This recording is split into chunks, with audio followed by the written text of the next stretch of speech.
You are listening to Let's Talk Trio on podcasts. Keep up with the latest episodes by downloading the Podbean app or stream episodes via our social media accounts. Search for Let's Talk Trio on Facebook, Instagram, and Twitter. This episode is sponsored by Student Access. Student Access, the leader in Trio software. Student Access is an online database solution that allows Trio programs to track their students' information, connect with students by text messages, streamline the APR, and work from anywhere, all online, with automatic updates for changes from the Department of Education. Their technical support team includes former Trio staff and has over 50 years of combined experience working with Trio. Make it easier to focus on your priority, the students. For more information and to request a free demo, visit their website at www.studentaccess.com or call them toll-free at 1-800-801-1232. That website again is www.studentaccess.com or 1-800-801-1232. Be sure to share your favorite episodes on your social media by tapping that share button. This is a great way to support the podcast. Now here's your host, Juan Rivas. Thank you, Amelia, for that wonderful introduction. Hello, listener, and welcome to another episode of Let's Talk Trio. This is Season 6, Episode 25. I am your host, Juan Rivas. In today's episode, we have Michael Dillard, Trio Upward Bound alum, author, and finance coach. Michael is on the podcast to share his Trio journey, stumbling on a job that provided a lot of opportunity, and a discussion on finances. So coming up in just a bit, Michael Dillard. A heartfelt thanks to our individual supporters, Angelica Villalpando, Rosario Riley, Dr. Ryan Barone, Dr. Jamie Motley, Dr. Jeff Naputi, Angelica Valdez, Felicia Rivera, Eric Lamaster, Jeff Calden, and Jaded Electronics. Thank you to our corporate sponsors, TrioJoblist.com, Nosotros Education Center, TheTrioStore.com, powered by Proforma. Visit www.thetriostore.com, your source for Trio graduation stoles. And Student Access. Thank you all so much for your continued support of this podcast. You too can be a sponsor of the podcast. Head on over to Patreon and search for Let's Talk Trio. Choose one of 4 patron levels. You can support this podcast for as little as $1 a month. If you own a business and would like to run an ad on our podcast, send us an email at letstalktrio@gmail.com for details. Or become a supporter with a one-time donation to the podcast business PayPal account. Our business handle is at Let's Talk Trio. Your support helps lift Trio voices. If you would like to nominate a participant, staff, or alumni to be on the podcast, send us an email at letstalktrio@gmail.com. That email again is letstalktrio@gmail.com. Again, a great episode featuring Michael Dillard, Trio Upward Bound alum, author, and finance coach. Sit back, relax, and enjoy this episode. This podcast episode is for informational and entertainment purposes only. The views and opinions expressed by the guest are their own and do not necessarily reflect the views of the podcast or its host. The episode does not constitute financial, investment, or tax advice. You should consult with a qualified financial professional before making any investment decisions. Investing involves risk, including the potential loss of principal. Past performance is not indicative of future results. This episode may contain forward-looking statements, which are based on current expectations and are subject to risks and uncertainties. Actual results could differ materially from those described in these forward-looking statements. Hi, Trio Nation. My guest on the Let's Talk Trio podcast is an alum of the Trio Upward Bound program at Austin Peay State University. He holds a bachelor's from Middle Tennessee State University in Interdisciplinary Studies, a master's in accounting from Liberty University in accounting, and a master's in financial planning from Strayer University. He is a financial abundance speaker, executive coach, and currently serves as a diplomat for USAID, a U.S. agency for international development. In his free time, my guest enjoys chauffeuring his children to extracurricular activities, traveling and posting personal finance videos on social media. Welcome to the podcast, Michael Dillard. Michael, welcome.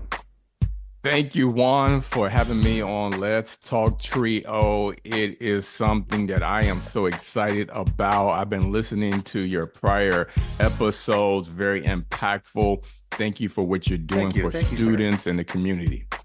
Well, thank you very much, Michael. Thank you for joining the podcast and for willing to share your trio story. And we're going to talk a little bit about money and finance, right?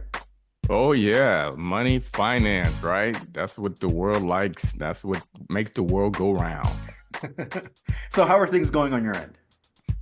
Things are going great. I've been able to work with a lot of students lately, and it's just been giving me the energy to keep pouring out, keep sharing my story to motivate the younger generation to be great.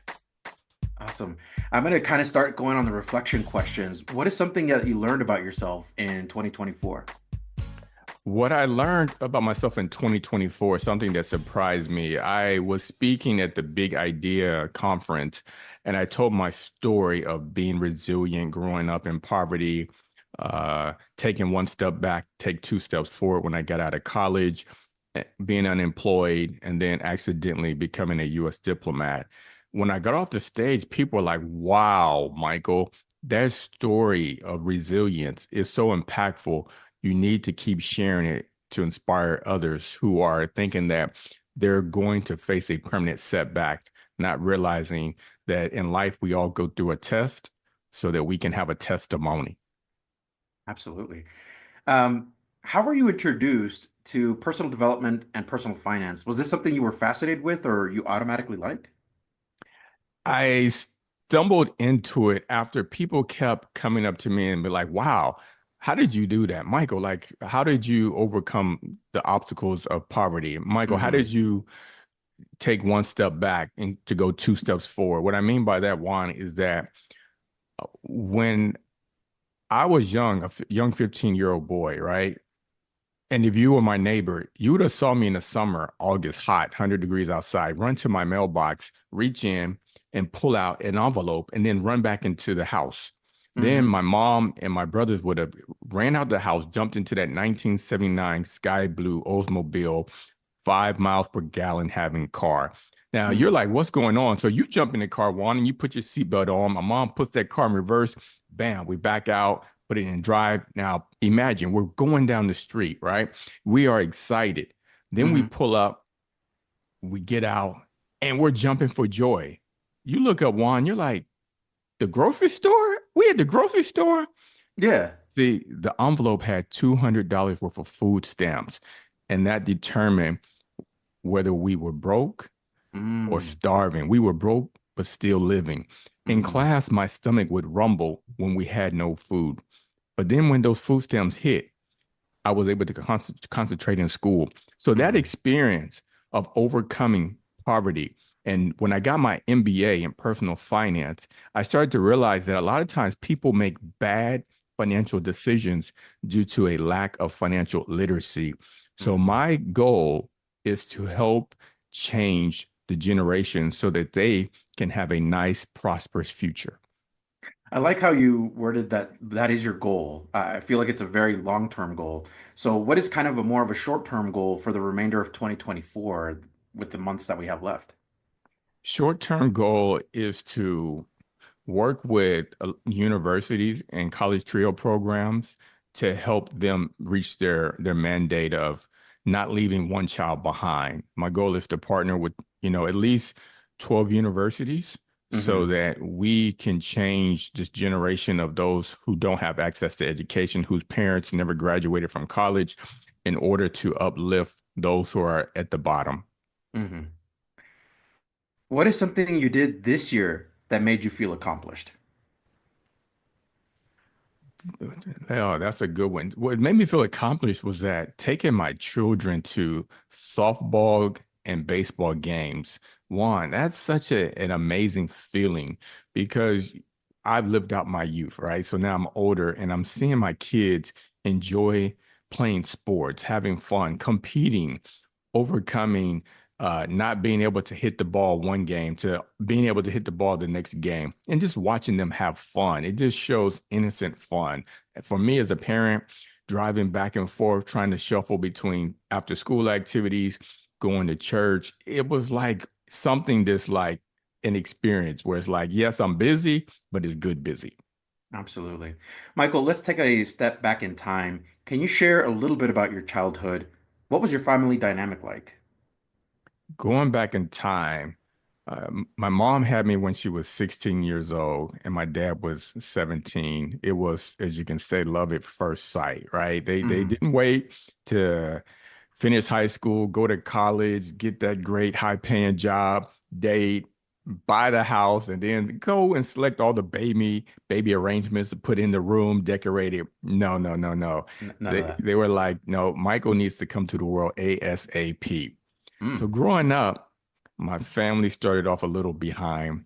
They tried to make it happen. They got married, but unfortunately it didn't work out. So now I find myself living in poverty, right? Living in poverty, growing up, not having much, doing shopping at the dollar store for clothes, back to school. Imagine that. So my mm, life was full of having the hand-me-downs.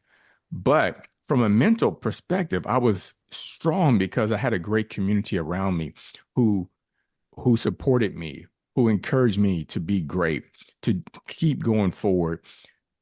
I would play in the neighborhood, and I felt like I had the best childhood ever. You know, we make up games, play basketball, play baseball, just enjoy good old fun.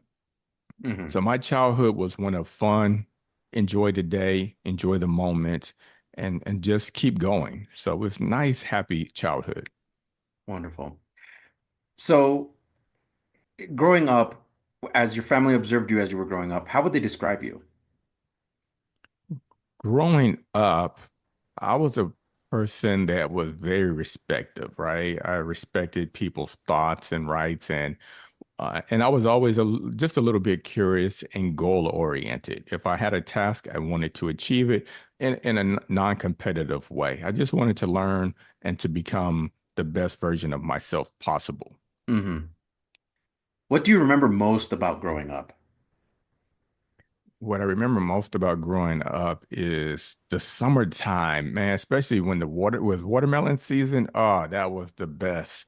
You know, waiting to be able to eat something nice and cold on the front porch or Hmm. making Kool-Aid. Yeah, they don't make Kool-Aid like they do back in the day, like they did back in the day. You know, getting that pack of Kool-Aid, getting that big quart a container, plastic container, put some water in there, stir that sugar up, good old Hmm. Kool-Aid, and then sometimes you would put it in the ice tray, freeze it, and make you a popsicle out of it. Those were the good times.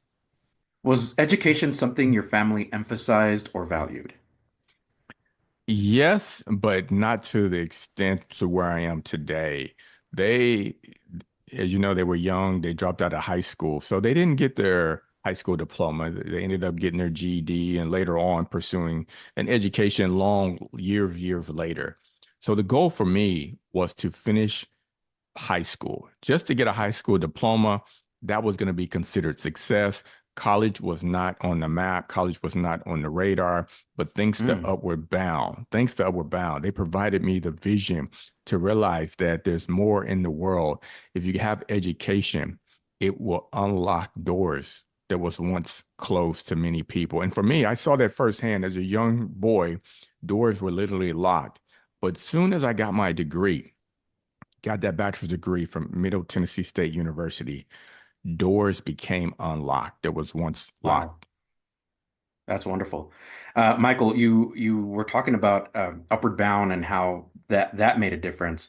I find that for a lot of students who join the Trio Upward Bound program, that's kind of their awakening to education or reawakening. Um, did you have a favorite subject or a favorite teacher while with Upward Bound, or even before that, before Upward Bound? My favorite subject was math, but my favorite teacher was Miss Wilbur. She was part of the Upward Bound program, and I even speak to her to this day. Hmm. I had a great opportunity of speaking at Austin Peay State University and having her as a special guest to accompany me there. Uh, Upward Bound and Miss Wilbur exposed me to the fact that it's not about education, it's about the support that you receive to keep going. Without the support of Miss Wilbur, I wouldn't have never realized that in order to apply for college, you got to have the fast application. You have to have a certain GPA. That's You right. have to Yeah. select classes. You have to choose a degree. All these things I did not have access to because, once again, my mom and dad hadn't had a college degree at that point in time. So Miss Mhm. Wilbur was very instrumental in my educational and professional development. And I think we're bound for having her. Did you participate in any extracurricular activities? At first, I did play football, but then the economics, my mom was broke. We were broke, but still living. She was working double shifts at a fast food restaurant. So I couldn't afford to pay for the fees, the equipment, etc., unfortunately. We'll be right back after a word from our sponsor. Are you seeking guidance to enhance your TRIO project's effectiveness and success?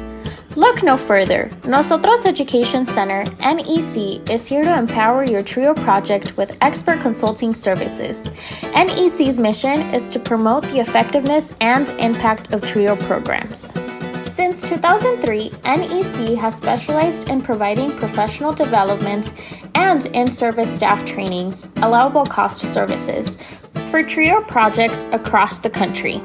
The team at NEC, with over 60 years of combined TRIO experience, offers customized workshops and seminars for project staff, compliance assessments, external evaluations, working on and submitting APRs, database customization and training, development of policies and procedures manuals, and project implementation or reorganization services. Additionally, NEC has secured over $774 million in federal funding with a 92% success rate through their live and on-demand proposal workshops, assistance with data collection and review, detailed technical reviews, and comprehensive proposal development services. Join the hundreds of colleges, agencies, and TRIO projects across the country who benefited from NEC's expertise. Nosotros Education Center, your partner in TRIO's project success. Visit their website at nosotros.edu.org. Again, that's nosotrosedu.org.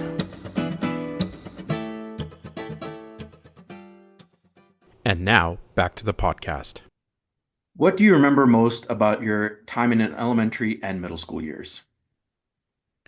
Elementary and middle school were great years. Had a lot of great friends who didn't shun people. Everybody was just collective good fun. During that period of time, everybody got along. There was not a lot of division. People just was living free, which I Mhm. really enjoyed. I cherished those times. Then high school was next. How did your family help you prepare to make that transition into high school? High school, I got a little support. The goal was to get the diploma, and that's it. Because once Mm, again, nobody in my family had had a college degree. So the mm, goal was to just get the high school diploma. And you got to realize that each one teach one. If you've never gotten a college degree, if you never finished college and then you went to get the $50,000, $60,000 job, you don't know how to do it. You can only yeah. teach what you've been exposed to, Mm, which is why I am working with a lot of upward bound students to show them that, look, your situation today is not your situation tomorrow. Right now, yes, you are facing obstacles, but they're only temporary. Once you're mhm, able to overcome financial challenges, once you start to really hone in and focus on studying, focus on getting your GPA up, focus on getting scholarships for 4 years of working hard for the university, it will make a financial difference. A person who goes to high school, on average, to have a lifetime earning of say 1.7 million dollars. But a person who has a 4-year degree has an average lifetime earning of 2.9 million. Why? that's double. Yeah. For 4 extra years of studying, of not hanging out at the mall, not Hmm. partying, not working 60 hours a week, just for 4 years, you have a $1.2 million increase in your finances. Now, I don't know about you, Wow. but I can do a lot with 1.2 million. Oh, for sure. Absolutely. Now, you said that you tried out for football, you were in football, but financial circumstances kept you away because you couldn't really advance. Were there any other extracurricular activities that you participated while in high school? I did play chess for a little bit. I'm not good at it, as you can. Otherwise, I'd be Neither am I. touting it and showcasing it. I played chess just to have a little fun. Nothing major. Talk about your high school experience. What was that like for you? High school was good because I got a chance to experience the best of both worlds. What I mean by that is that I was able to participate in Upward Bound summer program, where during the summer they have you for about 8 to 10 weeks, where you wake up, go Yep. to a college campus from 8 Hmm. to like 2 p.m. They Hmm. teach you basic principles of life, health information. They teach you how to score tennis, how to score golf. They expose you to the world that you haven't seen. They take you on trips to the museums. They take you to the amusement parks. So as a high school student, those things really exposed me to the outside world. It developed a vision and a hunger in me to want to be like those people that I seen that were successful. At the same time, I was working as a senior. I get out of school early, go work at a restaurant, and I was a waiter. I became a waiter because I used to wash the dishes, then I used to pick the dishes up. Then the restaurant changed. It was called Ponderosa. They changed to, instead of it being a buffet, to having waiters and waitresses come to your table to take the order. Now, Juan, I saw the future in that. I said, wait a minute, those people who are taking the order is going to get tips, right? Hmm. Hmm. I want to be like that. I want to advance my economic and my professional skills. For sure. Yeah. Now, I'm a high school senior, and most of these people are adults. And I went up to my manager. I said, I would like to try the program. They said, sure. Best decision ever. All of a sudden, I'm coming home with pocket full of $1 bills, $20, $30, just in my bag. My brother's Hmm. happy because he's stealing $1, $2. Not stealing, he's borrowing. You put it like he's borrowing $2 at a time, right? So he's enjoying life. Oh, for sure. For sure. So, in this experience that you were having in high school, when did you start thinking about college? Because for a lot of first generation, limited income, for students from very tough backgrounds, it's very hard to think about college when survival mode is kicked on, right? Survival mode is the word. I was in survival mode. And the only reason why, once again, I can say that I ended up going to college is because of the Upward Bound program. Because as you know, you meet one every other Saturday, depending on the program. You go and you meet, and those assistants, those teachers are holding you accountable. They're literally looking at your grades saying, hey, what did you get in this? Do you need some help in math? Who has a question about history? So everybody's raising their hand.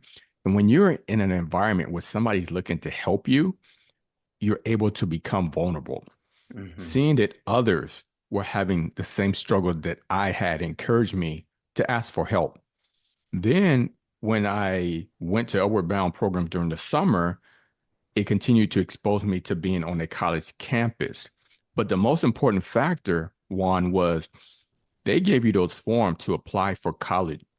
And for the last semester, when you finish high school, they make you take 2 college classes. So I don't know how the Hmm. programs work now, but when I was in the program in the summertime, they paid for it and they made you sign up for 2 college classes. Signing up for those 2 college classes made it normal. Imagine Huh. nobody in your family has gone to college. They don't know what it's like. All of a Hmm. sudden, you've been going to this college for the last 3 or 4 years as an Upward Bound student, high school student. You know the rooms, you know the hallway, you know the landscape. And then Hmm. they say, okay, here, take these 2 classes. So you go into the class in study mode. Now you take the courses and you pass. That does wonders to one's confidence. It tells you Absolutely, it if they does. can do it, you can do it. If they Absolutely. can do it, you can do it. That was the thing that changed my life. It's because I was in a system, I was around people who shepherded me along the way and exposed me. It sounds like Trio Upward Bound really built that bridge for you to see yourself as a college student. What else did Trio Upward Bound teach you? They taught me to look at the long-term goal, look at life Mm, outside of your immediate location. hmm Going to the museum, going to the Tennessee, Department of Governance, going to these different locations and seeing professionals working at high levels, looking like they have a nice lifestyle. It showed you that don't focus on fast food money. That's fast hmm money for today Oh, for sure. that won't last. It's not a whole meal. You're getting a quick meal that's not going to last. You need to focus on the long-term goal. Most first generation college students find themselves 2 to 4 steps behind usually in their sophomore junior year when they get recruited into an upward bound program. They feel like they're lost in the whole college planning process. I know that was my experience. Does this mirror your experience in terms of college preparation, Michael? I, I'm I don't think I was super behind. I think I was, an okay student, but I just didn't have that extra mentor or coach to tell me, look, this isn't the goal, right? You need to have higher standards for yourself. Because when Hmm you're around other people, you tend to turn and become the people that's in your local environment. That's who you become. It's like when hmm you take a seed, they say you take a seed, you put it in the jar, you put dirt on it, and you water it in the jar. Well, it's only going to grow to be so big. But when you take it out with the roots and you plant it in the open somewhere, the tree will grow to be 6 foot, 10 foot tall. What changed? The environment change is what happened. So for me, just having those upward bound teachers and tutors just pulling me. Hey, come here, come this way. hmm What did you get in math? What did you get in English? What's your scores? Here, fill out this FAFSA application for your parents. Hey, here, what classes do you want to take for college?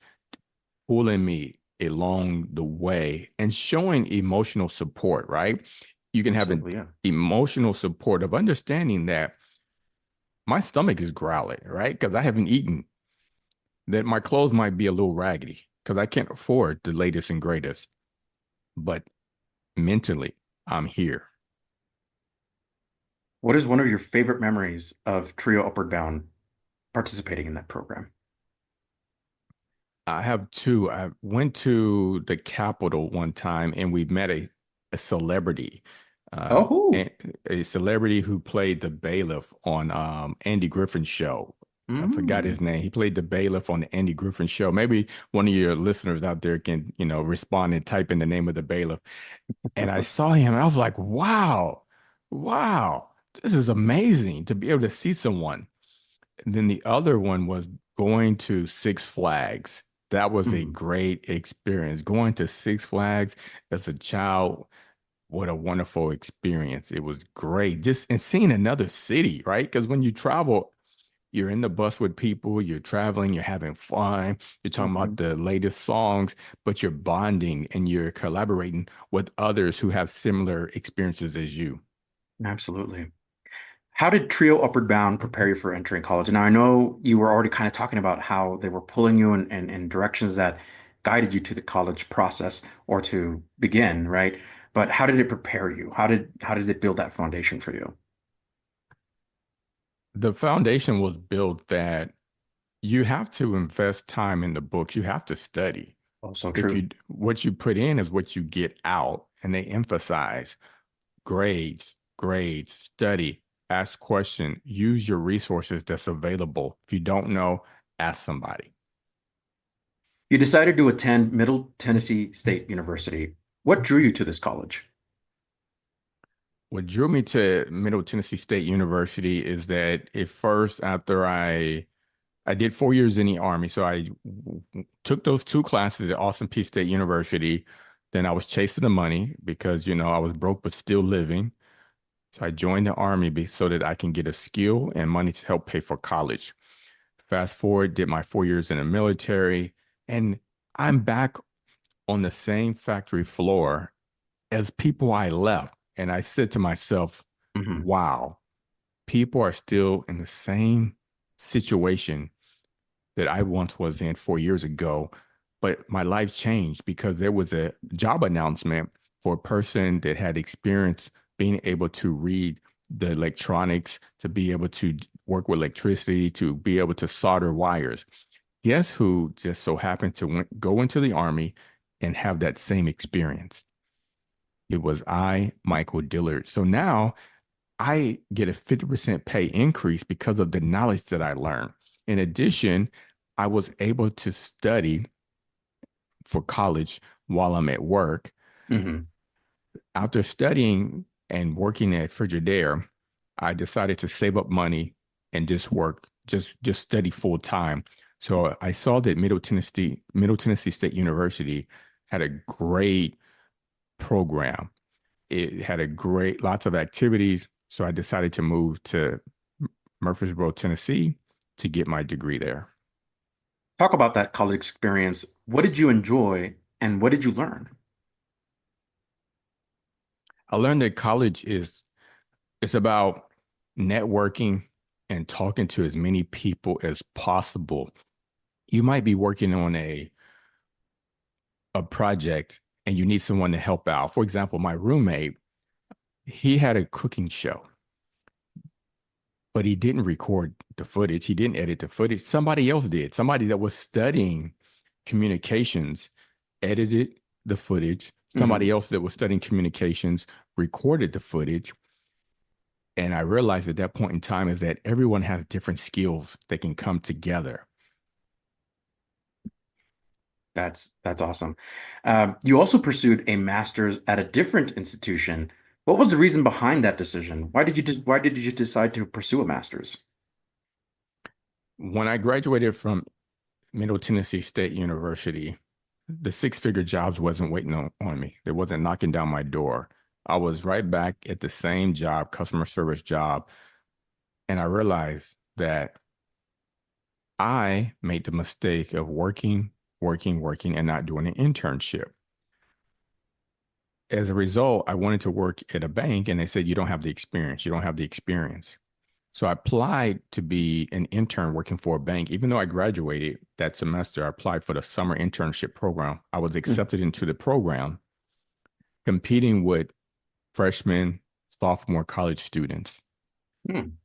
After the program ended, they saw how dedicated and diligent I was with my work that they offered me a job. Guess what, Juan? The job paid more money than my prior job and it had more benefits. Whoa. And this is why I tell people sometimes in life, you have to take one step back to go two steps forward.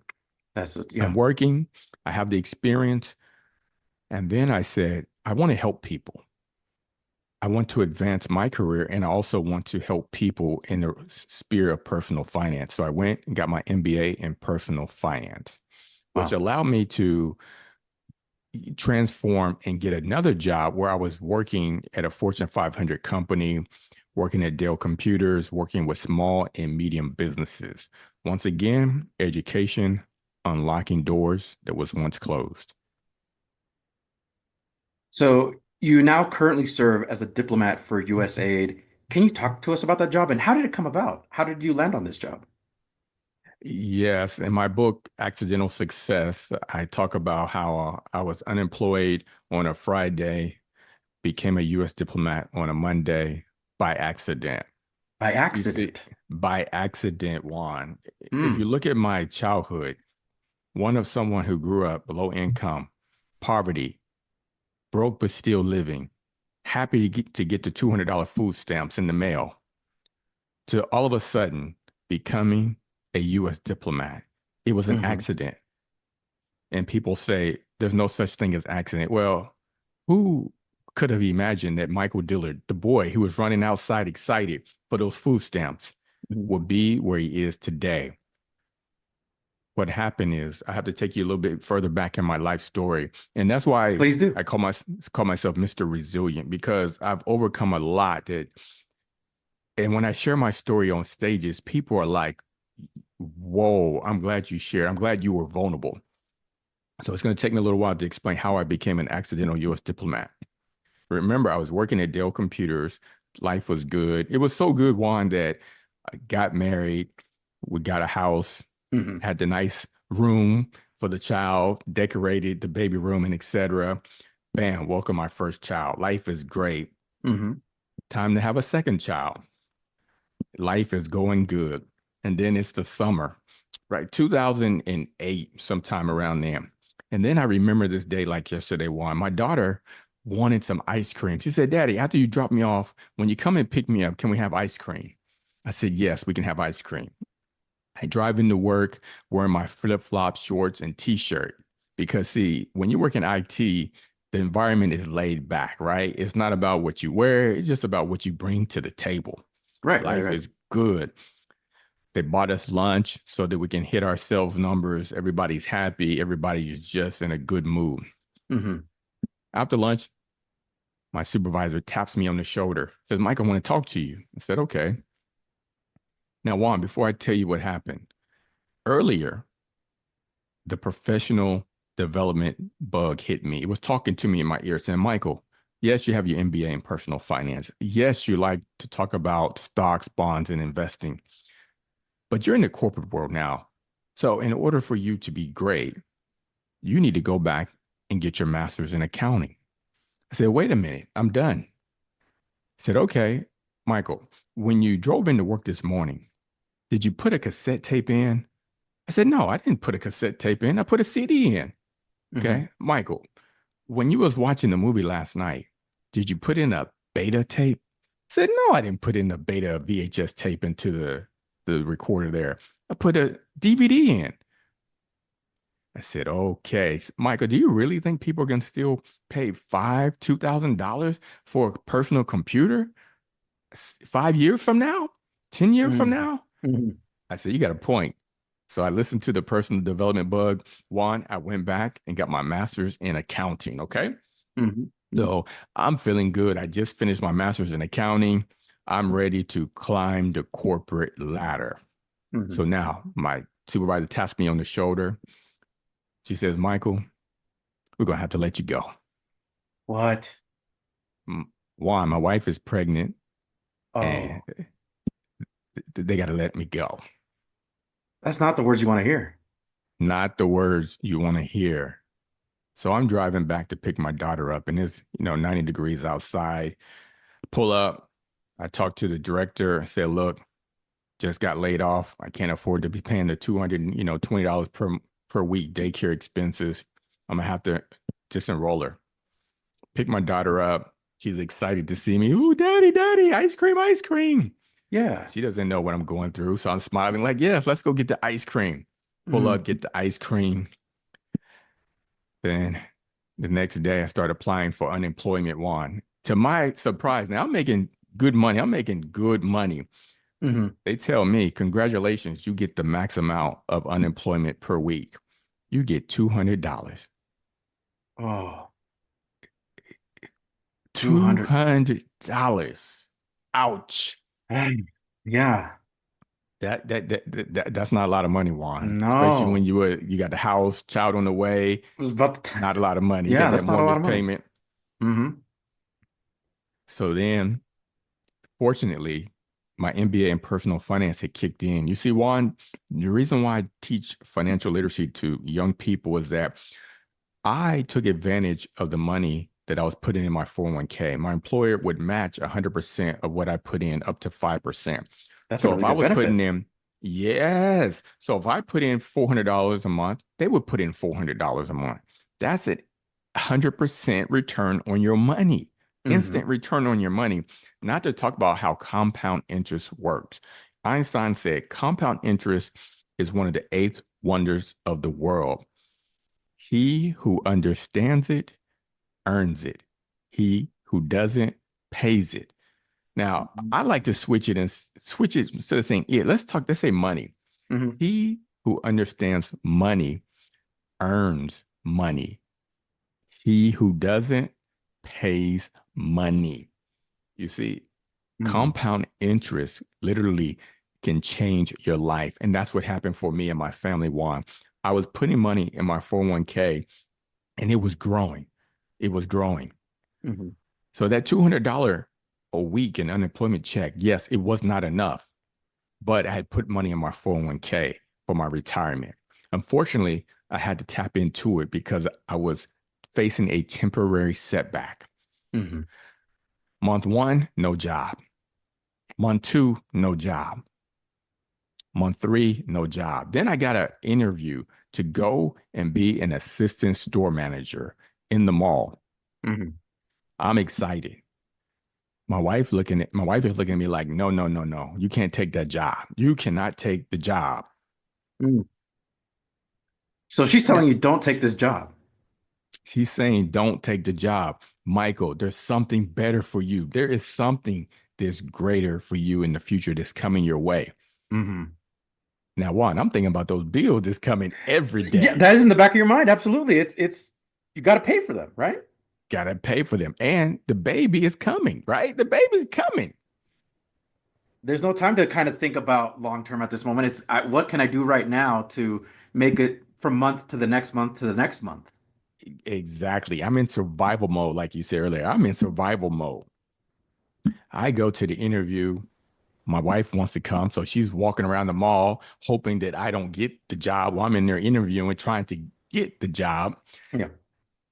I come out. I'm like, yeah, they said they'll be in touch. Things went great. I'm excited. I am excited. I'm driving home joyful, like, yes, yes, money's going to come. I'm excited. The next day, I checked my email. And one, I sent an email that said interview, go to Washington, D.C. I said, huh? What is this? So I look at it. It says that you have to go to Washington, D.C. You have to pass a top secret security clearance. You have Hmm. to pass a medical background, Hmm. and you have to be able to learn a foreign language. Now, Juan, I'm Whoa. curious because I'm like, what is this? Now, I know I was in survival mode. I know I applied for hundreds of jobs because I was broke, but still Right. living, trying to survive. I was in survival mode. So I'm like, what job is this? So I started doing a Google research. I go usaid.gov, type in financial management officer, pull it up, look at the job description. It says you have to pass a top secret security clearance. Got to pass a medical background. You have to be able to learn a foreign language within 5 years. It says you will be given a diplomatic passport to travel the world. I said, whoa. Wow. Juan, I accidentally applied to be a U.S. diplomat. Now, Wow. here's the thing. Guess what you needed? You needed to have a master's in something. Guess who just happened to have a master's in accounting? Michael Dillard, you had. Bam. And Yeah. remember, the personal development bug was talking to me saying, what you're doing today might not be what you're going to be doing tomorrow. And I listened. That is what became the key. This is why I say education Wow. will unlock doors that was once closed. That master's in accounting unlocked a door that was once closed for me. So I went literally from being unemployed on a Friday to accidentally becoming a U.S. diplomat on a Monday. Wow. That is amazing. So, Michael, the meat and potatoes of this whole thing, because you're really on this podcast to have a conversation about money. Because, as you know, for a lot of first generation students from limited income backgrounds, it's tough to manage money. So, this must be a topic that you feel really, truly passionate about. I am so passionate about it. I record YouTube videos. I do, podcasts, audio podcasts talking about it. Of course, I speak to students on stages or facilitate workshops talking about money because I know that as a young person, if you're able to grasp the concepts of money at an early age, you will have a nice, prosperous life. You will be able to live in financial abundance. And most importantly, you will be able to leave a financial legacy for your loved ones. That is so true. So, Michael, for pre-college, college, and non-traditional college students, every single one of them have varying views about money. Why is it important to know how money works? The reason why is if I was in person, I'd do this demo live and in person. Yeah. But compound interest, here's something I like to do a demo on when I'm in, but maybe if you have a calculator, your audience may have a calculator.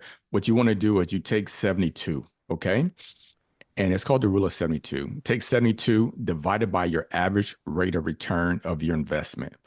Now, there's a saying, what you don't know will hurt you. Once again, what you don't know will hurt you. Remember, Einstein said, he who understands money earns it. He who doesn't pays it. Let me tell you why. Say the average return of a bond is 3%. Okay. So now we're going to just take that number 3. Take 72 divided by 3. That is 24. That means your money will double every 24 years on average. So imagine you had $5,000 sitting in an account. 5 years, the month, you got 5,000 sitting in the account. That means in 24 years, it's going to double to be worth 10,000. 24 years, okay? It doubles. Now, if you invest in the S&P 500, it has an average rate of return of 9%. So let's take the number 9, right? 72 divided by 9 is 8. 8 years. Every 8 years, your money is going to double. Okay. So we had the 5,000 that went to 10. Now you got your money. Your neighbor, Juan, puts money in the S&P 500. So, and you put money in the bond. So your money is going to double in 24 years, but your neighbor has the 5,000 in the S&P 500. After 8 years, the 5,000 becomes 10, right? 8 years later, the 10 becomes 20. Then 8 years later, the 20 becomes 40. That's 24 years later. I don't know if you was counting. 888 is 24 years. Yeah. The same $5,000, your neighbor has 40,000, and your money has grown to be worth 10,000. In the 24-year span, they've essentially what 8 times the money they've grown it, right? In the span of the 24. Wow. Yes. Wow. And this is financial literacy is not taught to people when they're young. They're not exposed to it. They're not pulled, right? Sometimes you need someone just kind of pull you. A lot of times they say young people can't handle the information. You shouldn't talk to them. No, that's the best time to talk to them. Absolutely. Even though they're not acting on it, they can listen to it because guarantee you, now they've finished college. They've done the Upward Bound Trio program. They finished college. Now they're making $60,000, $100,000 a year. But if they don't know how to manage their money, they're going to end up in financial deficit. Yeah.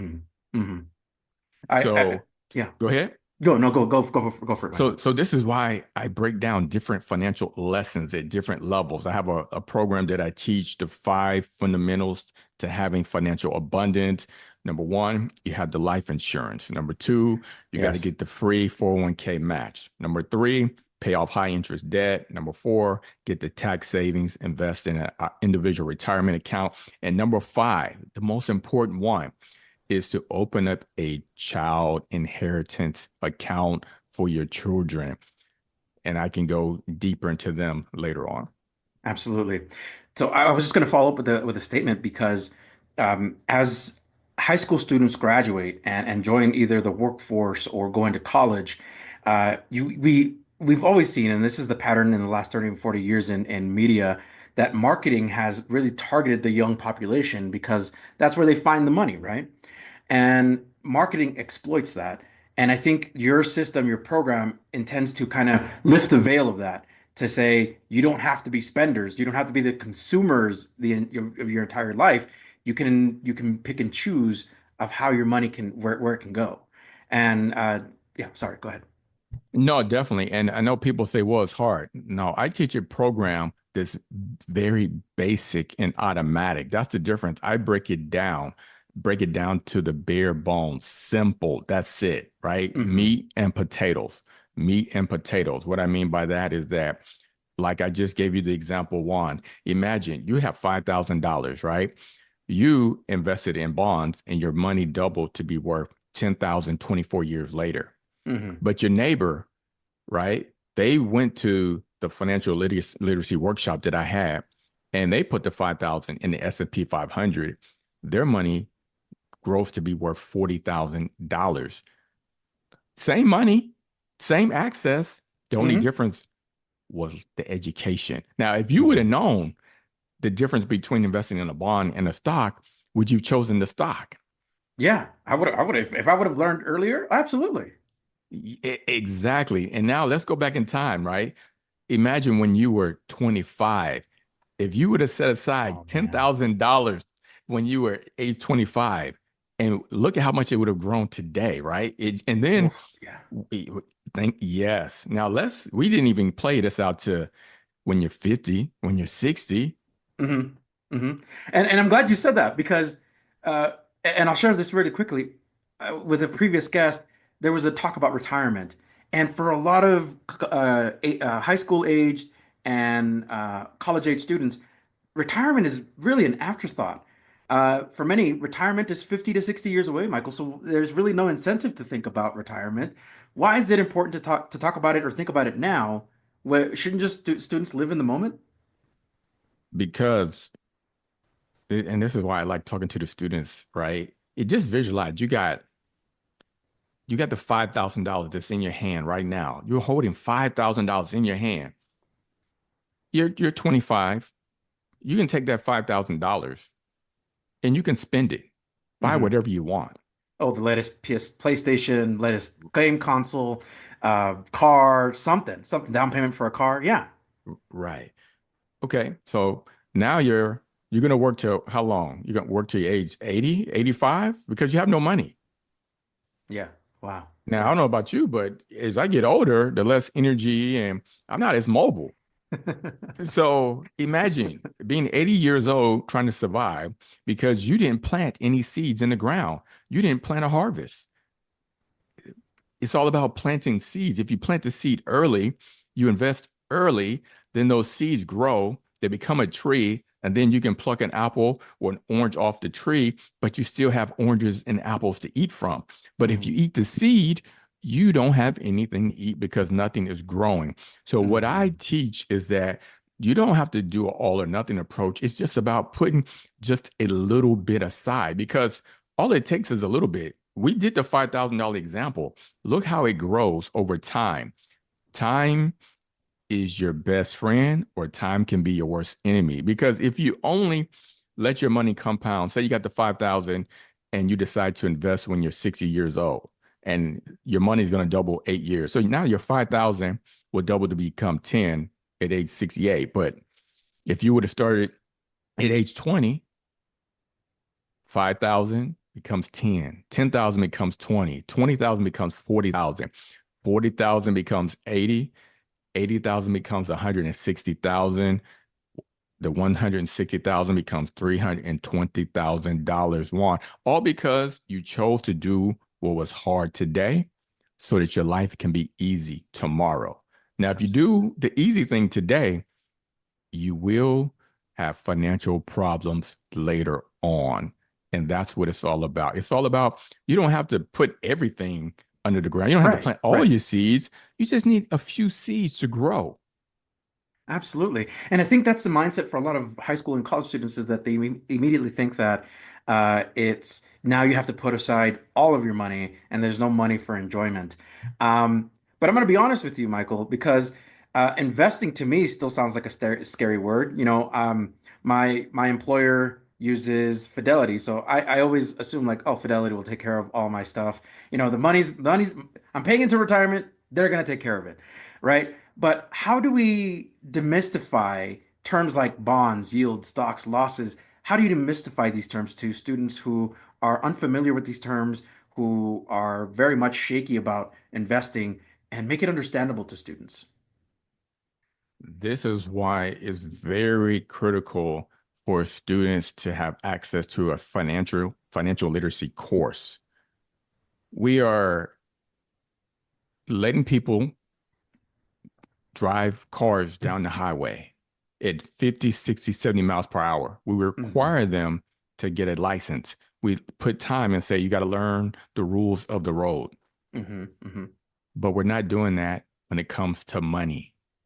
We're not teaching them the rules of life, that what you do today will affect you tomorrow. So to answer your question, what can we do to make it easy? The scenario I gave you, your neighbor has the 5,000, you have $5,000. Your neighbor invest in the S&P 500, you invest in bonds.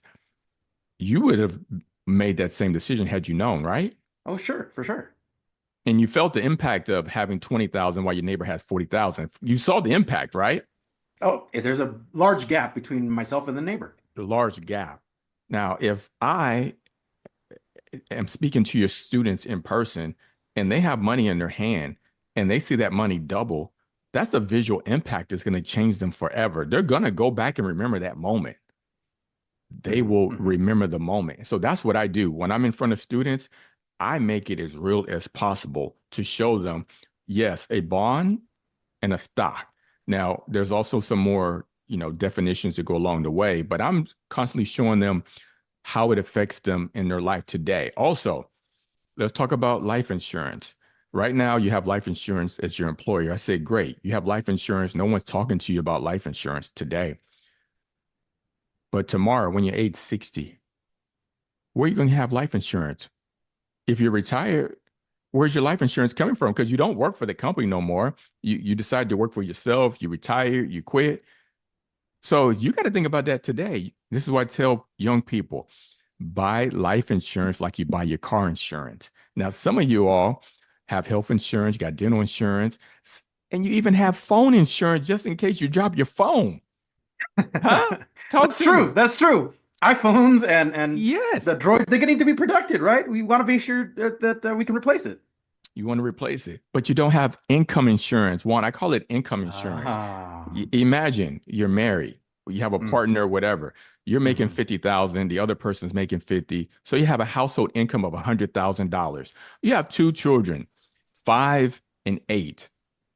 Now, if something happens to one of you all, are you going to be able to live off that $50,000 off of one income for the next 15, 20 years to get your children from elementary school, from daycare to high school? It's going to be a struggle. It's going to be a struggle. And what people aren't telling you is that, yes, your employer has life insurance for you cheap. Okay, one-time salary, that's $50,000.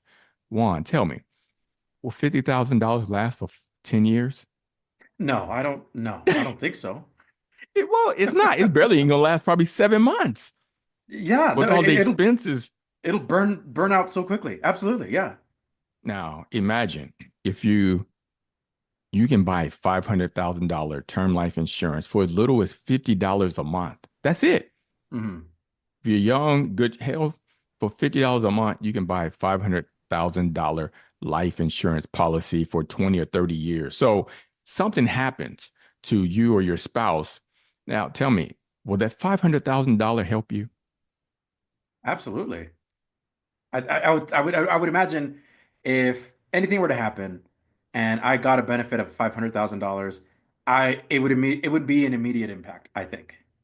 Immediate impact, all because of you chose to do what was hard and you dedicated $50 a month to protect your income so that you can leave a financial legacy for your loved ones instead of having them suffer and struggle. That's definitely a different shift and a different way of thinking how money is run and how you're investing. So I'm liking how you're demystifying this process. But so then how do we help students think about saving? Because saving is another word that is difficult to put into practice. I know firsthand that savings is hard. It's a habit. You have to get into it and do it, right? But for a lot of students, they think about saving as I'm going to save for a TV, save for the latest phone, save to take a trip. How can we think of savings differently? You can think of it as that they are business owners. That's what people are not telling you. You are a business owner. When you Uh-huh. invest in the S&P 500, one, you own Apple, you own Microsoft, you own Tesla. You are a business owner of 500 of the best performing US companies. It's shifting the mindset from being a worker to being an owner. Ah. And that in that label already, when you said being a worker and you're working, right, whether it's salary or hourly, that you're getting the money. But the shift now is what you're saying is being an owner is having the money work for you. Work for you while you sleep. Who wants to make money when they wake up, they got more money? Mm, Hmm. making more money. You invest in the 500 of the best performing companies. You wake up tomorrow and your account, your net worth increased. That's literally while you're sleeping, dreaming, and you wake up, your account has made more money. That is correct. Wow. Wow. And so, So, yes, I want to say it's hard, but the thing is, education is the key because you said it earlier. All these marketing ads are coming at us. On college campuses, they have, when you first start school, they got all these vendors outside and they got the credit cards out there, right? You get I a was free just about to ask. t-shirt, you Yeah. get free pizza. But do they tell you that if you make the minimum payment, Juan, that it's going to take you a couple years to pay it off? Not 1 year if you make the minimum payment, not two. On average, it's going to take about 20, 24 years to pay it off if you make the minimum payment. And so this is why I am hungry to be in classrooms teaching students the basic fundamentals of financial literacy. So, and I'll be honest with you, Michael, my parents never really talked to me about money or how to manage it. In fact, when I got my first job, I worked at Kmart a long, long time ago, in high school, and my mom I would cash my check, but I would give her half of it because she was making truck payments on my behalf. So I got a vehicle, and she said, "Well, you owe me half every month for your truck." But that's for me. That's how I understood money was. I understood bills as expenses, and any leftover money was to keep or to buy stuff. How do you break through what can be an uncomfortable topic for many first generation students? So here's what I'm doing. Maybe let me show you an example. My daughter is in high school. She's working. She's putting money into her Roth IRA account. Whoa, She's invested in the S&P 500. that's advanced thinking. So tell me, when she is 40 years old and she has children, do you think the possibility of her kids also putting money at age 17, 18 into a Roth IRA is going to happen? Absolutely. Exactly. So the education from the parent enforcing it and putting it in place for the child. Now, when the child sees their account literally grow from being $5,000 at age 24, it grows by age 64 to having $160,000 in the account. Once again, the child at age 24 puts $5,000, saves up, right? While in college and high school, has $5,000 that they just save up. They put in their retirement account and they don't touch it. That's it. When they're age 64, Juan, that's going to be $160,000. $160,000. Now, here's what I teach the last step 5, a child inheritance account. Now, imagine you as a parent. You're saving $200 a year, $400. By the time your child is age 18, grandma, grandparents, you put $5,000 in the child's account. So they're age 18. Mhm. When they turn age 64, it's going to grow to $320,000. Wow. $320,000 as their retirement account, their child retirement account, all because someone did what was hard today so that their life can be easy tomorrow. I don't know about you, Juan. If I was a beneficiary of $320,000 and I saw my parents only put $5,000 in and it grew, I'm a believer. Absolutely. Absolutely. Michael, what are some foundational steps to secure a healthy financial future? You have to follow what I call the 5 principles. Number 1, buy 30-year term life insurance ASAP. You want to own your life insurance policy like you own your automobile, your health, dental insurance, because unfortunately, the price that you get for life insurance when you're age 20 is going to be different when you're age 55 and 60. It's just a Hmm. reality. It is So so true. lock in the 30-year term life insurance ASAP while you're young. When you're in your 20s, your 30s, lock it in. Lock it in, number 1. Number 2, free money. If somebody is saying, Juan, if you put in $400 in your retirement account, we're also going to put in $200, $400 into that account. Would you do it? Free I, money. yeah. Well, my employer, I'm like, yeah, if you're gonna match me at whatever percent and you're investing in my retirement account, yeah, absolutely. Right. And if you choose the right investment, this is where a lot of people get it wrong, Oh my gosh, yes. unfortunately. They don't know. I'll come back to that. But then number three, pay off the high interest debt. 24, 20%, 18%. You got to pay it off. Pay off the high interest debt. Number four, everybody likes a discount. If you get a coupon in the mail for 10% off a shopping spree at the mall, you're going to use it, right? Absolutely. Yeah. The federal government is saying, one, if you invest in your individual retirement account, we're going to give you a tax discount. Depending on your tax bracket, it can be a 10% discount, it could be 15, it could be 5%, but every penny counts.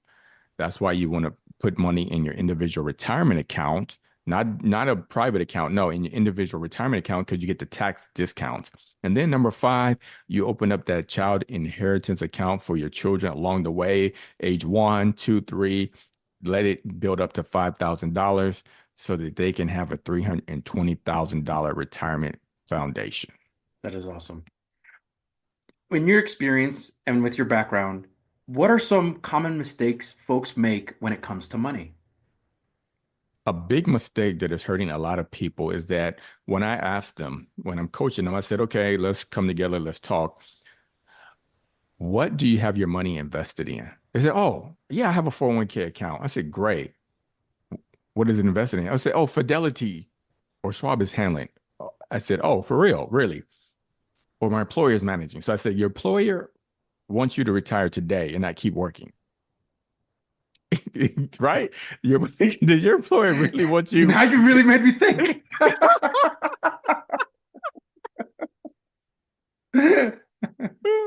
Or are you with me on that? Right? I'm with you. Like if I wasn't paying attention before, you just perked me up and I'm like zoned in. Yes.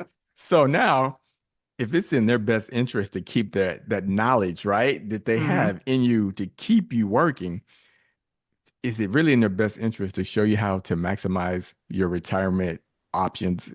I'm just saying, so we got to keep that in mind. Absolutely. A Absolutely. big mistake people make is that they put the $200 in, it's going out their check. They're like, great, I'm doing good. But I ask people this question. You have to travel 600 miles, right? You're going 600 miles. You can get in a bicycle and go 600 miles and just guessing. I know we don't know. How long do you think it'll take you, Juan, to get on a bike and bike 600 miles? Michael, I would imagine it would take forever. I would be exhausted by the end. I'd be tired. Oh, okay. Now imagine you get in your car and you're going 600 miles. How long do you think it'll take you to drive 600 miles? Oh, half the time. More than half. Like it's gonna cut my time significantly. And does it say 600 miles and you're going 60 miles per hour? That's 10 hours. Yeah. 10 hours, give or take. Okay. And if you get in an airplane and you're going 600 miles, an hour? And an hour and within a an half, hour? right? Yeah. Something like Okay. that. Now, you see the goal is to go 600 miles. The destination is to go 600 miles, right? But depending on the mode of transportation you choose determines how long it takes for you to get there. When it comes to investing, you're trying to get to retirement, but depending on the financial instrument you choose will determine how long it takes for you to reach your financial destiny. If you're choosing bonds, you choosing other instruments, it's going to take you a little longer to build up to have the 300,000 or whatever in your account. So you're really saying it's a matter of choosing your mode of transportation, a bike or the airplane. Exactly. And a lot of people don't know. They don't know when I ask them, what are you invested in? They don't know. And most likely, remember what I asked you, is it in your employer's best interest to keep you working or to help you retire tomorrow? So which financial instrument do you think they're going to put you in? Do you think they're really going to put you in that plane to help you retire ASAP? No, they definitely don't want to put you in a jet for sure. So maybe between a mid-sized sedan. Right. Yeah, exactly. Right. They're going, so you see some progress. They're not going to put you on the bike because you'll be like, wait a minute, but they're going to put you on something in between. And that's what's happening. A lot of people are doing great work. They're investing, but they're in the car or something like that on a scooter versus being in the airplane. Very good. I like that. What can students do to avoid falling into debt? Because that's a this generation coming up. It's more in debt than it's ever been. You got student loans, credit cards, mortgages, car payments, and Michael, I've recently learned that car payments it's not a joke anymore. I remember in 2013 buying a car at $26,000. That's and making my monthly payments. But now I'm hearing cars at 46, 72, $88,000 and 12-year payments on these. So, yeah, how can students avoid falling into debt in the first place? So that's where it comes down to financial literacy. I feel like if you're exposed, right? If you know the impact of your financial decisions, you will make a different decision. It comes down to financial literacy, having an understanding that, look, that payment on that credit card, you get a $5,000 credit card and you max it out. You go on the trip, you go on vacation, you buy the shoes, you buy the bag, you're making Hmm. minimum payments. Now, if you know that, okay, you can make minimum payments and you're going to pay a total of $12,500 back, $12,500 back for that $5,000 experience, would you still do Hmm. it? If I knew that, no. Yeah, Like being if I knew that, no, no, yeah. of course. So here's how they trick you psychologically. That's why they're making you make the minimum payment because you're just saying it's only $5, $10. Hmm. 5, 10, $20. So they're just nipping and nipping and nipping. And that's why they're getting rich and rich and richer. Because remember, it goes back to what Einstein said about compound interest, right? Think about it. They're charging you 24% interest on a credit card, and we're trying to get a 9% return from the S&P 500. Imagine, take 72 divided by 24. That means your money would double every 3 years. If you was getting a 24% return on your money would double every 3 years. Mm. So the Mm. point is, it comes down to exposure, education, understanding, seeing on a piece of paper the impact of your decision today, how it's going to affect you tomorrow. Because if you walk out and you don't experience the effect of, the rain, you're not getting wet, you're going to tell people it's not raining, right? But if Mhm. you go outside and you feel the raindrops on you and you feel the impact, you're going to say, yes, it is raining. And, I need to put on a coat or get the umbrella. You need to do something to protect yourself so you can stay dry. Goes back to education. If we can have more programs that's teaching financial literacy, that's showing you the impact of your financial decision, because there's a lot of people out there that'll say, do this investment. Okay, explain it to me. Well, you put here and then it borrows and then it compounds and then you take this out and then next thing you know, 2 years later, it becomes like, what? If it don't make sense, if you can't explain it on a piece of paper, then you probably shouldn't be investing in it. Oh, I like that. But Good rule of thumb. people know people are chasing the quick money. It doesn't work like that. It doesn't work like that. If you take a look at most millionaires, they come from middle class. They have a nice basic lifestyle. They buy the basic cars, basic brands, and they let their money work for them over time. Yeah. Give us a financial hot take. Ooh, financial literacy is the new currency. Ooh, I like that. Very good. Is there a financial rule students can and should live by? Yes, they should live by the fact that every dollar counts, that they need to make their money work for them. Don't work for the money. A lot of students have their money working for them. If you write down have a student do this exercise, write down what they spent their money on for the week. Write it down. Now you wrote it down. Those are the people that you work for. Hmm. That's who you work for. You've given me a paradigm shift here. Wow. Wow. So, Michael, if a trio program wanted to speak to you about their student to reach out to you and they wanted you to speak to their students about money, how can they contact you? Easy. They can go to madillard.com, madillard constitute.com. Up in the top right-hand corner, they can book a call with me. If there's Upward Bound Trio students who's wanting some professional development, wanting to know a little bit about financial literacy, they can book a free 30-minute call with me. I'm happy to reach out to help them because I know what they do today is going to impact their future. We will include your contact information, Michael, on the podcast description. So for our listeners, you can click on the link. There'll be the contact information for Michael.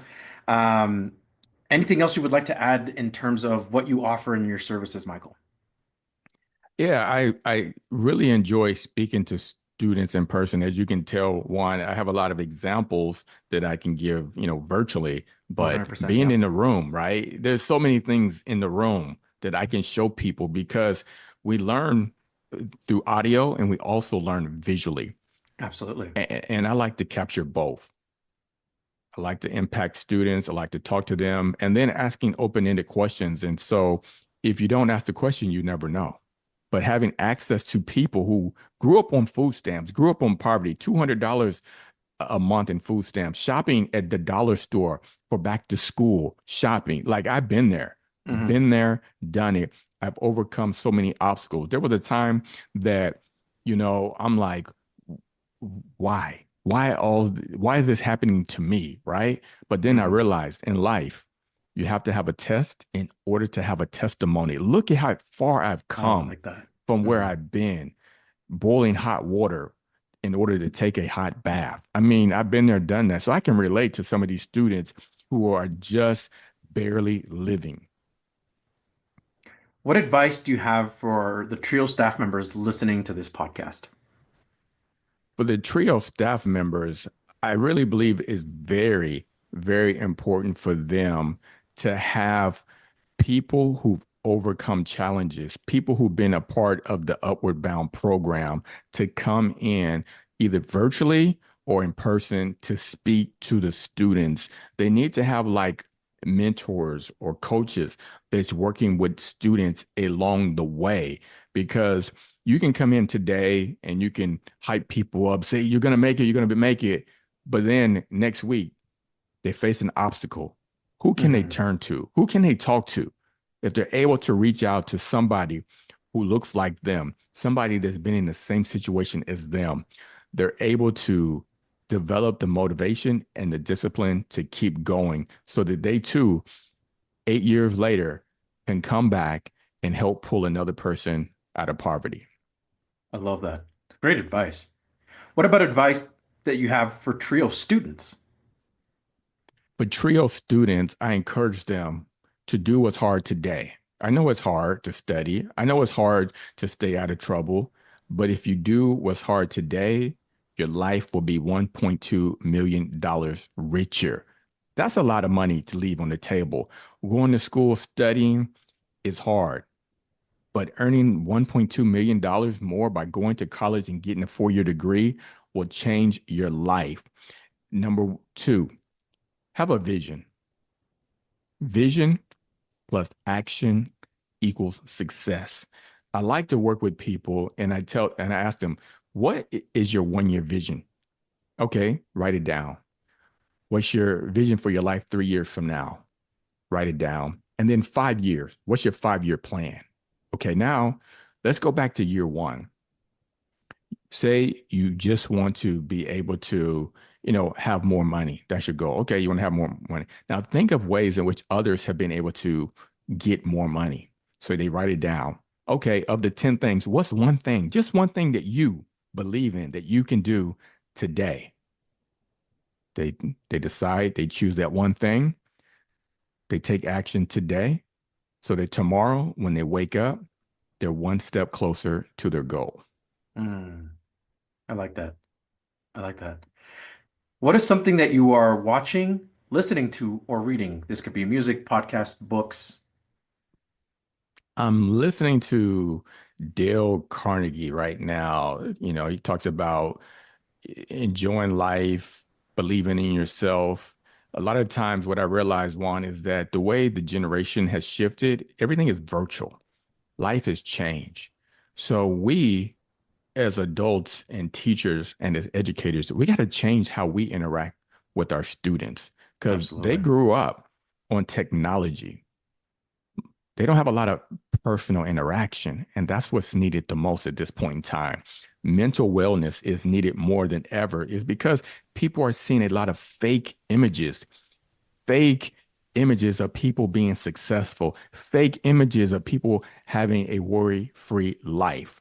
Mm-hmm. So I've been reading the book with Dale Carnegie to understand ways in which I can speak words of affirmation into people's lives to tell them that what you're doing today will help you tomorrow.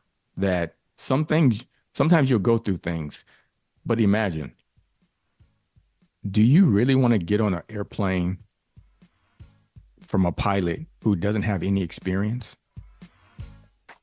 versus getting on an airplane where the pilot has 10 years experience? Which pilot are you gonna want to fly the plane?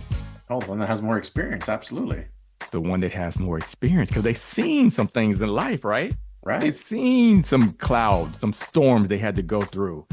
And that's what's happening for them, that they're just being, nurtured and grown to be able to overcome resistance that's going to come their way in life. Like a boomerang, the further you pull it back, the further it's going to go. Mm-hmm. Michael, use only one word to describe yourself. Resilient. Resilient. I love that. Michael, it has been a true pleasure to have you on this podcast to talk about finances, to talk about money, to think about investment. I want to say again, thank you for sharing your trio journey and for sharing some advice. Thank you for being on the podcast. And I want to say one thing. Hi, this is Michael Dillard, and I am a Trio Upward Bound alum.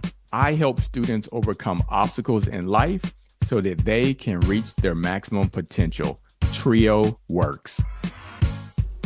This podcast episode is for informational and entertainment purposes only. The views and opinions expressed by the guest are their own and do not necessarily reflect the views of the podcast or its host. The episode does not constitute financial, investment, or tax advice. You should consult with a qualified financial professional before making any investment decisions. Investing involves risk, including the potential loss of principal. Past performance is not indicative of future results. This episode may contain forward-looking statements, which are based on current expectations and are subject to risks and uncertainties. Actual results could differ materially from those described in these forward-looking statements.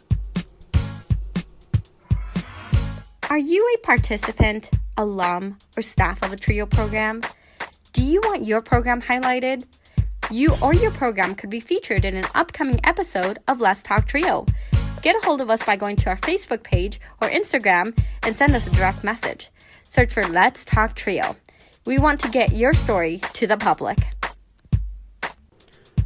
That was our guest, Michael Dillard, Trio Upward Bound alum, author, and finance coach. Michael, thank you so much for being on the podcast and for sharing your Trio story and discussing finances. Remember, if you would like to be on the Let's Talk Trio podcast or know a staff, advocate, participant, or alumni, send us an email at letstalktrio@gmail.com. That email again is letstalktrio@gmail.com. A heartfelt thanks to our individual supporters, Angelica Villalpando, Dr. Jamie Motley, Dr. Ryan Barone, Dr. Jeff Naputi, Angelica Valdez, Rosario Riley, Felicia Rivera, Eric Lamaster, Jeff Calden, and Jaded Electronics. Thank you to our corporate sponsors, TrioJoblist.com, Nosotros Education Center, The Trio Store, powered by Proforma. Visit www.thetriostore.com, your source for Trio graduation stoles. And Student Access. Thank you all so much for your continued support of this podcast. You too can be a sponsor of the Let's Talk Trio podcast in one of three ways. Become a monthly patron on Patreon. Our base level starts at $1 a month. Become a corporate sponsor by placing an ad on the podcast. Contact us for details. Become a supporter with a one-time donation to the podcast PayPal account. Our business handle is @Let's Talk Trio. I'd like to take a moment to thank our honorary members of the Let's Talk Trio podcast, Roderick Chambers, Tony Ho, Scott Kendall, and Susan Cramp. The Let's Talk Trio podcast team is John Russell, audio engineer, music producer and composer, and post-production editor. Amelia Castañeda, script supervisor, marketing manager, social media manager, and producer. Juan Rivas, executive producer and host. Be sure to follow the Let's Talk Trio podcast on Facebook, Instagram, and YouTube. This episode was recorded Saturday, November 2nd, 2024. Thank you all so much for listening, and we will catch you on the season finale of Let's Talk Trio.